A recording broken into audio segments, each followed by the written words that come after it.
Hey guys, and welcome back to another game talk. I've decided actually for the LP I'll be starting with the original Mass Effect, and I'll be playing it mostly for the story. So, I'll be starting all at the beginning, hey, and if I manage to survive both in real life and the game, I'll make it through the entire trilogy. That would be a pretty epic accomplishment for myself, at least for myself, even if nobody watches it. But I wanted to, having gotten back into the whole science fiction genre with Mass Effect, which, used to be, and I guess still overall is my most beloved game series, despite the flaws, particularly in the third one and some issues in the first one. I still think Mass Effect 2 is the best. I did want to give some thoughts on the story moving forward. I've already given my thoughts on multiplayer, which I played rather extensively. So I'm not going to here to complain about the ending. People have done that ad nauseum, and that's I have my thoughts on it, and it probably won't be anything new.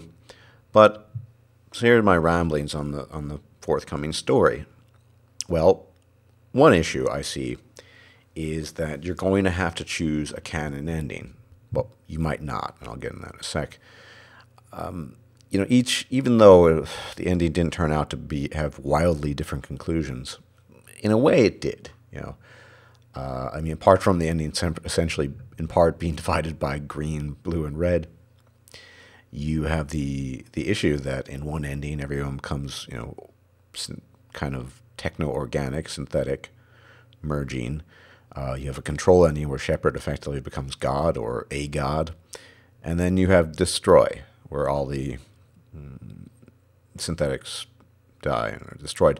Well, I actually think the Destroy ending moving forward would be the only plausible scenario, because synthetics can be rebuilt again, and if you know the story, of course, it's claimed that the cycle will repeat itself, i.e. organics will create synthetics, and synthetics will become a problem, and they'll enter into conflict, and it starts all over. Now, you could use a system like the Dragon Age Keep, which will be implemented just prior to releasing Dragon Age in this coming autumn, which would involve being able to make choices to set up your game. As much as I love Dragon Age Origins and not so much Dragon Age 2, personally I don't want to have... I've played it so many times, maybe 12, 13, maybe 15 times. I don't have to go all the way back and play it as much as I love the game. In that respect, I'd rather go forward. And an option like that would be quite interesting. So, Mass Effect Citadel, or whatever they might call it, taking into account all the choices you made. But as far as the ending is concerned, the only one that's plausible in a canonical sense that would allow for, I wouldn't argue a fluid continuity of moving from Mass Effect 3 to the next Mass Effect title, but a more fluid sense of continuity would, of course, be Destroy, because most organics survive, synthetics are wiped out, but they can be recreated, and they state that the mass relays can be rebuilt, and so on and so forth. A universe or a galaxy where everyone is a techno-organic being, a synthetic and an organic. It doesn't seem to make a lot of sense. You're going to lose a lot of diversity of the races, and it would just be odd to have an entire game where everyone you encounter is partly synthetic and partly organic, just like you, the protagonist, presumably. The most well, I wouldn't say these most absurd, but the really odd one, Shepard is God, effectively. Control. If Shepard is controlling everything from behind the scenes, employing the Reapers to effectively build things, you're gonna be seeing Reapers flying back and forth, constructing things and what have you. So I really think in many ways BioWare, moving ahead because of the ending, is stuck between a rock and a hard place. It's very difficult to reconcile what's going to come with what has happened and occurred. Like I said, the only thing I can think of is Destroy, and I think they're probably going to go with that. And in which case, what's the point of the other two endings? Well, I don't know. I'm sure they can come up with something. Um, there's even one really lame version of the ending where Shepard just fails, and maybe it'll be set way, way into the future. Who knows? 50,000 or maybe 10,000 years in the future, when new civilizations are born, and the Reaper cycle doesn't occur until, well, another couple of millennia, or tens of millennia. That's the problem moving forward with regards to the ending. The other thing is, I think there's a lot to be said for mystery in a game. There's a reason, for example, and this is cross-genre, cross-company, or cross-developer, but there's a reason why Bethesda never, in concrete terms, told us what happened to the Dwemer, or the Dwemer.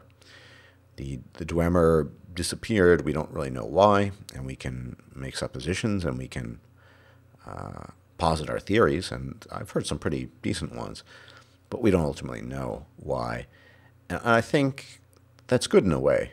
We're left to keep guessing. I mean, maybe we'll never know what happened to the Dwemer, and I think that's what makes the Dwemer or the Dwemer experience in Elder Scrolls interesting. They were the most advanced, clearly the most advanced civilization out there. I mean, they combined mechanical, technological progress with magic. They were just an incredible race, obviously, even though we don't know very much about them per se. And part of, I mean, they have left their artifacts behind, but part of that's the mystery. I mean, the same, to a lesser extent, in the case of Dragon Age or Thetis. I mean, we know kind of the metaphysics of the world with the Fade and things of that nature, but we don't know the exact details. We don't really know what the Maker is, if in fact he exists, or, the legitimacy of Andraste and all of these things. So there's some questions that you can ask. Of course, some of it has been alluded to. If you played Dragon Age 2, you actually encounter one of the original Magisters who supposedly breached the Golden City of the Maker. But even that's a bit of a mystery, because we don't really know what that means. What did he mean by the Golden City? I mean, he doesn't even talk about it in that way. But so that's just it's an allusion to something, but we're still kept in the dark, and it keeps us guessing, and I think it keeps us interested, ultimately. But, fast forwarding to Mass Effect, it might have been a mistake to begin with the Reapers from the outset. Big mysterious threat. They were threatening and mysterious in Mass Effect, the original, and Mass Effect 2, they became slightly less mysterious, and then they were completely demystified and denuded in Mass Effect 3.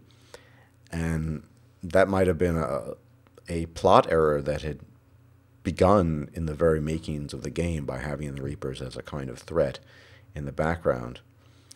And I don't know how many Reapers there are, but effectively, one Reaper is created, that's what they claim at least, per cycle. Happens every 50,000 years. The Leviathan reveals to us that they created this intelligence, and they were, the universe is 14 billion years old. They might be at it for 10 billion years already, so they're a couple 100,000 Reapers maybe, who knows. But for the longest course of history, at least a few billion years, this has been what's been going on. Civilizations rising, being harvested, and then new ones, primitive ones, rising from the ashes to replace them, and so on and so forth. Before the Protheans were really one of the most recent victim of the harvest. 50,000 years ago is the bat of an eyelash in terms of galactic time, universal time, and in terms of the lifespan and length of how long the Reapers have been around. But this seems to me to be a problem, because we basically know what's happened up until now. We know how the intelligence came about. We know of this apex cuttlefish-like race that brought it all about. It's not to say there can't be new mysteries, but really the fundamentals of the universe that we had gotten used to have been revealed to us. We kind of know them. We know the physical structure of the universe. It consisted of letting civilizations rise up, harvesting them, and then letting the next ones do the same thing. And that's going to come to an end. So maybe there'll be a new dynamic. But if that had been the dynamic for the longest amount of time, it's a bit odd. Now, it should be clear, I think, that Mass Effect is galactic. It's not intergalactic. So there could be an intergalactic scenario where the next Mass Effect takes place in a different galaxy, than the ones that we're familiar with. It's entirely possible. The universe is vast, and there are literally billions of galaxies, and Mass Effect took place in only one galaxy. So, there's room for that. It's just, if they were to keep it in the same place, we kind of know how history played out and everything that led up to that. Now, that doesn't necessarily mean that it's going to be a bad title, because I, for one, would be perfectly content with something less epic, with something that involves maybe political intrigue and trying to just figure out more menial things than defeating some god machines trying to harvest you. That could be interesting as well if it's well done. I think a lot of us really didn't care a whole lot about the Reapers. We came to care about the characters. As I've said before, I had the most emotional investment in Mass Effect series that I ever had in any game series, more than even Dragon Age to a large degree. And I think because BioWare did do a good job in making us care about the characters and making them unique. And I had characters I didn't like, but I had characters that I just, I liked a lot. And, so that gives me a bit of hope, because the background to the galaxy or the universe might not even be that relevant. But BioWare made a mistake, and I believe ultimately shot themselves in the foot when they revealed just so much of what had gone on with Leviathan, and we know about this intelligence and the Reapers being its pawns. So I think those might be some of the principal problems moving ahead. Which ending do you choose? Like I said, Destroy seems the most logical one, given what might happen if not, if you don't choose Destroy as a developer. And then just the mystery being kind of undone. Prothean technology isn't Prothean technology, it's a Reaper technology. In fact, think about it. Every advanced form of technology is Reaper tech. Which, you could argue is the accumulated knowledge of all these other races, but still. So innovation isn't really innovation, it's just sort of copying from the past. Technology was just a means for the Reapers to better harvest everyone, as Sovereign himself says. We hand you down the technology, so you just copy it and do it this way so we can harvest you better. Now, so that's the story aspects. Now, some of the racial technical aspects, there seems to be good sense of likelihood that the races will be diversified for single player. My speculation now is that we will be able to play a Solarian, a Quarian, a Solarian, an Asari, a Turian, or a human. A little while back, a couple of months ago, BioWare did a PR job and asked the fan base, or actually specific people, I think it was a sampling, if you had to get rid of two races, which ones would they be? And if you ask a question like that, there must be a reason behind it. There doesn't seem to be an empty motive. You just say, we're just getting rid of races, whatever.